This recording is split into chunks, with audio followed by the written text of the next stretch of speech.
నాలుగు కలిపి మనము ఇల్లు కడదాము, అందులో మన చల్ల చల్లని వలపు దీపం నిలుపుకుందాము. కళ్ళు నాలుగు కలిపి మనము ఇల్లు కడదాము, అందులో మన చల్ల చల్లని వలపు దీపం నిలుపుకుందాము.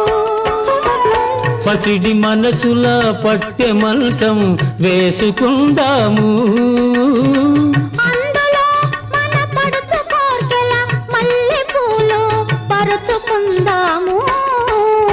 నువ్వు నేను ఏకమైనాము.